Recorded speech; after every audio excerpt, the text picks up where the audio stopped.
Welcome to Daily News Podcast, the voice of Mangalore today.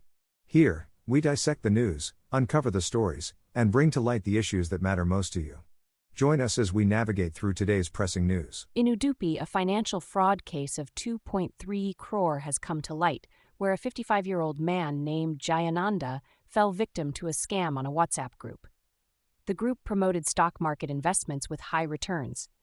Jayananda transferred the huge sum to accounts suggested by the fraudsters between April 1 and May 13, but received neither returns nor his initial amount. The Udupi Cybercrime Police Station is investigating this case of deception. Be cautious of unsolicited investment schemes on social media and always verify before investing your hard-earned money. In Mangaluru, a 3-day mango and jackfruit mela has been launched at Kadri Park, aimed at connecting local farmers directly with buyers. Inaugurated by District In-Charge Minister Dinesh Gundu Rao and MLC Ivan D'Souza, the event emphasizes direct sales from farmers to consumers.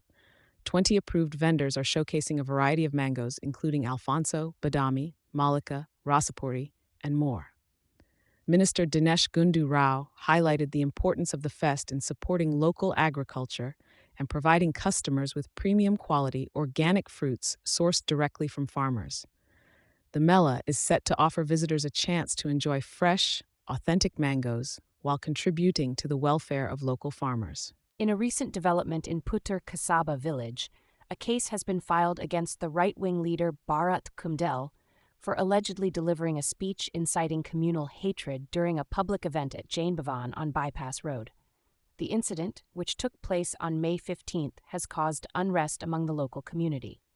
Authorities have taken action by registering a case at the Puttur Town Police Station, citing violations under Sections 196 and 353(2) of the Bharatiya Nyaya Sanhita, BNS 2023. Investigations into the matter are currently ongoing to ensure peace and harmony in the region. In a developing story from Brahmavar, a young woman from Sasthana has accused a doctor, identified as Dr. Raghavendra Upadhyaya from Upadhyaya Clinic, of misconduct during a consultation.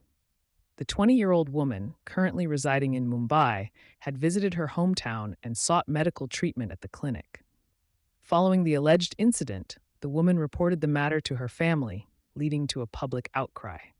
Local residents gathered, confronted the doctor, and a physical altercation ensued.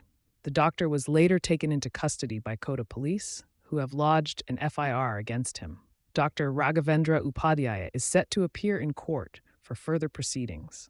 Investigations into the matter are ongoing as the community seeks justice for the victim. As the southwest monsoon approaches Mangaluru, MESCOM gears up for any weather-related emergencies. With over 489 personnel and 62 vehicles deployed across Dakshina Kannada, Udupi, Chikmagaluru, and Shivamogga districts, MESCOM is prepared to ensure uninterrupted power supply. In Dakshina Kannada, Udupi, Shivamogga, and Chikmagaluru, personnel and vehicles are strategically positioned to respond quickly. Preparations include preventive tree trimming, repairs to electric poles, and maintenance of transformers. An appointed nodal officer oversees operations, and staff are using a software platform to track completed tasks. Approximately 80% of the preparatory work has been finished. In case of emergencies during the monsoon, MESCOM customers can contact the helpline 112, mobile number 82778888, or landline 0824 295953 for assistance. Stay safe and prepared as we welcome the monsoon season in Mangaluru. In recent maritime news, the cargo vessel MSV Salamat, traveling from Mangaluru port to Lakshadweep, tragically sank off the Karnataka coast near Mangaluru. The 6 crew members on board were successfully rescued by the Indian Coast Guard after the vessel encountered rough waters and sank. The crew had set sail on May 12th with a shipment of construction materials destined for Kadmat Island, but faced a terrible fate on May 14th when the vessel was overwhelmed by a massive wave. The cause of the sinking remains under investigation. The crew members managed to escape using a lifeboat and were promptly rescued by the Coast Guard vessel ICG Vikram, receiving necessary medical assistance before being brought back safely to New Mangaluru port. The incident serves as a reminder of the challenges faced by seafarers and the swift actions of the Indian Coast Guard in times of distress. In a fiery statement, Dakshina Kannada Member of Parliament Captain Brijesh Chauta accused the state government of unfairly labeling the region as communal and a Hindutva factory, hindering its growth. He criticized the chief minister and district in-charge minister for neglecting the concerns of the region, especially after recent incidents like the mob lynching of Ashraf and the murder of Bajrang Dal activist Suhas Shetty. Captain Chauta lamented the government's failure to address the communal tag attached to the region and questioned the lack of seriousness in investigating Suhas Shetty's murder. He alleged a deliberate attempt to ignore the involvement of Popular Front of India (PFI) members and foreign funding in the crime. Captain Chauta pledged the BJP's unwavering commitment to fighting for the region's development, exposing what he called the Congress Party's negative portrayal of the Karavalli region. In a move to enhance government services accessibility, MLC Even D'Souza has urged all district offices to expedite their shift to the new Praja Suda in Padil, which will be inaugurated by Chief Minister Siddaramaiah soon. With over 60% of offices already relocated, buses will be made available for residents from remote areas to reach the new building. Emphasizing on the need for more funds for local development, MLC D'Souza plans to request a separate meeting in Mangaluru with the Chief Minister for a comprehensive review of ongoing projects. Meanwhile, MLC Manjunath Banduri has proposed a meeting with stakeholders to discuss development initiatives in Dakshina Kannada. Further announcements include the distribution of RTCs to 8,000 individuals and relief materials to 2,000 beneficiaries post the Praja Suda inauguration. In a match awaited with bated breath, Royal Challengers Bengaluru are all set to face off against Kolkata Knight Riders in the resumed IPL season. With the focus on Virat Kohli following his recent Test retirement, the RCB aim to secure a playoff spot while KKR is fighting to keep their hopes alive. Despite challenges, RCB seems better prepared with key players like Phil Salt, Tim David, and skipper Rajat Patidar fit and ready to play. However, they will miss Devdutt Padikkal and Josh Hazelwood due to injuries.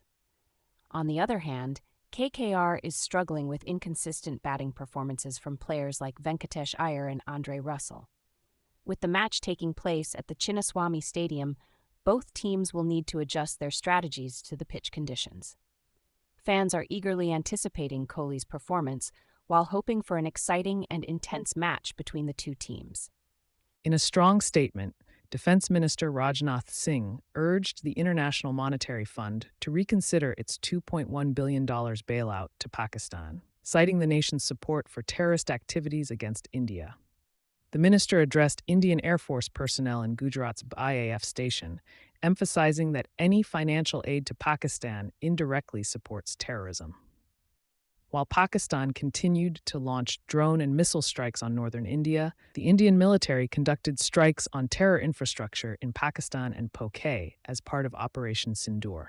Mr. Singh praised the IAF for swiftly neutralizing terrorists, showcasing the capability to reach every corner of Pakistan. The IMF's aid to Pakistan, amidst ongoing hostilities, has sparked concerns about financing terror activities. In a significant development, Russian and Ukrainian negotiators are set to hold peace talks in Istanbul after more than 3 years. The talks at the Dolmabahce Palace indicate diplomatic progress in Europe's deadliest conflict since World War II. Although hopes for a major breakthrough are slim, U.S. President Donald Trump's pressure on both sides adds complexity. Turkish officials will facilitate meetings between U.S., Russian, and Ukrainian delegates, but tensions rise as Putin opts out of attending, sending a mid-ranking team instead. While Russia insists on territorial concessions and Ukrainian neutrality, Ukraine seeks security guarantees, opposing what they perceive as capitulation. The talks revolve around demands made during the early stages of the conflict in 2022, threatening Ukraine's military and sovereignty. The involvement of key figures like Michael Anton and Vladimir Medinsky underscores the gravity of the negotiations. As the world watches, the outcome of these talks could reshape the future of the region. In Mangalore today, tensions between India and Pakistan have taken a positive turn with the extension of the ceasefire till May 18th. Both countries will hold talks to discuss the situation along the border. This decision follows a series of cross-border drone and missile strikes, with India's Operation Sindoor targeting terror bases in Pakistan and Pakistan-occupied Kashmir. In response, Pakistan launched strikes on Indian civilian areas and military installations. A key diplomatic move by India was suspending the Indus Water Treaty, continuing until Pakistan stops cross-border terrorism. Meanwhile, Pakistan's Prime Minister has offered talks for peace, urging India to reconsider the treaty suspension. PM Modi emphasized that India will not lift the hold on the treaty until terrorism is halted. The situation remains tense as both countries wait to see the outcome of the upcoming talks. In a tragic turn of events, 2 climbers have lost their lives on Mount Everest this climbing season. Subrata Ghosh from India lost his life near the Hillary Step after reaching the 8,849-meter peak. Despite warnings, he refused to descend from a dangerous zone. The second climber, Philip II Santiago from the Philippines, passed away at the South Col while headed upwards. Both were part of an international expedition. Efforts are ongoing to bring Ghosh's body down for post-mortem. This season, Nepal has issued 459 climbing permits, with nearly 100 climbers reaching the summit. Mountaineering is a vital source of income for Nepal, but the risks involved are stark, with over 345 fatalities recorded on Everest in the last century. In a significant development, India's defense budget could be boosted by an additional Rs 50,000 crore under a supplementary budget linked to Operation Sindoor. This move, if approved, would raise the total defense allocation to over Rs 7 lakh crore for the fiscal year 2025-26. The funds are expected to reinforce areas like defense research, development, and the procurement of critical military equipment. The Narendra Modi-led government has prioritized defense since 2014, with the current allocation representing 13% of India's total budget, the highest among all ministries. Following the April 22 Pahalgam terror attack and India's swift retaliation under Operation Sindoor, which targeted terror camps in Pakistan, the need for advanced air defense systems and precision strikes has been underscored. India's successful testing of the Bhargavastra counter-drone system further strengthens its defensive capabilities. The defense minister emphasized the importance of domestic defense manufacturing for long-term security solutions. The recent military engagements highlight a shift in India's counter-terrorism strategy towards preemptive and retaliatory precision strikes to safeguard national security. Mangalore, July 30, 2025. In the latest developments, External Affairs Minister S. Jaishankar stated that the Indus Waters Treaty will remain suspended until Pakistan halts cross-border terrorism. Additionally, India clarified that the recent ceasefire agreement with Pakistan does not affect the suspension of the treaty. Pakistan has requested India to nominate representatives for talks. Following the Pahalgam terror attack, India suspended the IWT, which governs the sharing of the Indus River and its tributaries. The government has introduced a 3-tier strategy to manage the Indus waters and optimize irrigation.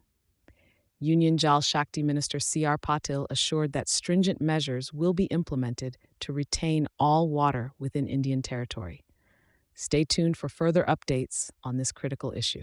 Mangaluru Today brings you the latest update on the aviation security situation in India.